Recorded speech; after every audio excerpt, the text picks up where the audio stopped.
Le président Amadou Ahidjo va se rapprocher des autorités de la zone occidentale du pays pour faciliter le rattachement des deux régions, notamment avec le premier ministre du Cameroun anglophone, John Goufoncha, qui lui promet d'œuvrer en faveur de la réunification complète des deux Camerouns. À la veille des fêtes du 3e anniversaire de la réunification des deux Camerouns, le président de la République fédérale, M. Amadou Ahidjo, s'est rendu en visite officielle à Buea, capitale du Cameroun occidental. Le lendemain de son arrivée, le président Ahidjo s'est rendu en grande pompe au stade Mouyouka, où l'attendaient au milieu d'une foule enthousiaste de très nombreuses personnalités locales.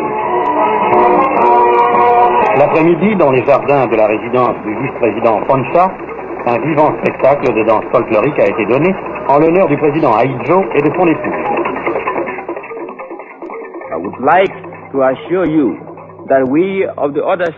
J'aimerais vous assurer que nous, de l'autre secteur du Cameroun, travaillerons encore plus durement qu'auparavant afin de rendre possible la formation de ce grand pays, le Cameroun.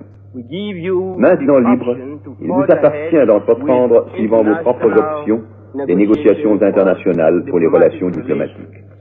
Cependant, sachant ce que nous recherchons, nous voudrions vous conseiller de nous consulter dans toutes relations internationales possibles avec les peuples libres du monde. Accueilli au palais par les honneurs militaires, le président Ahidjo devait, au cours d'une brève cérémonie, recevoir le cordon rouge symbolisant les attributs du grand maître des ordres nationaux. Il lui fut remis par l'honorable John Goufoncha, grand chancelier des ordres.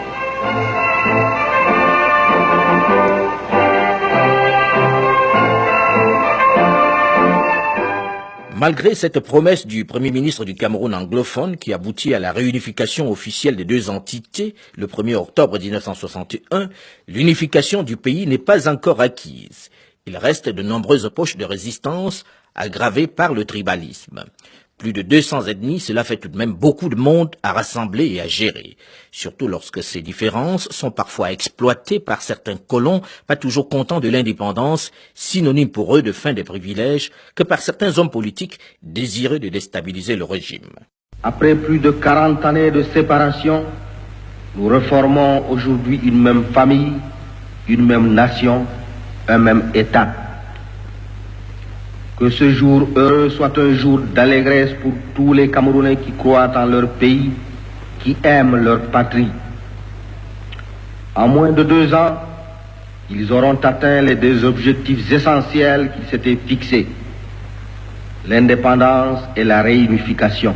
Réunissant aujourd'hui les populations d'expression française et d'expression anglaise, le Cameroun sera le véritable laboratoire d'une union africaine qui doit rassembler des États parlants ces 2 langues. Il formera un pont entre les 2 Afriques et son rôle ne peut être qu'accru dans les prochaines assemblées africaines. Ainsi, forts de nos 2 communautés, nous pourrons poursuivre au profit du Cameroun, mais aussi au profit de toute l'Afrique et du monde, le renforcement d'un État que nous voudrons accueillant à tous, qu'il soit d'ici ou d'ailleurs, d'Afrique ou d'au-delà des mers.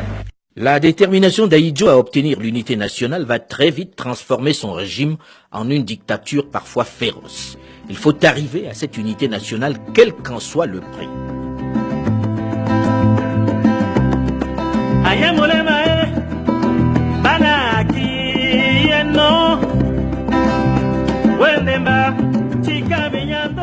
Douze ans après la proclamation de l'indépendance, plus précisément le 20 mai 1972, après un référendum au forceps, Ahidjo réussit l'unification des 2 parties du pays.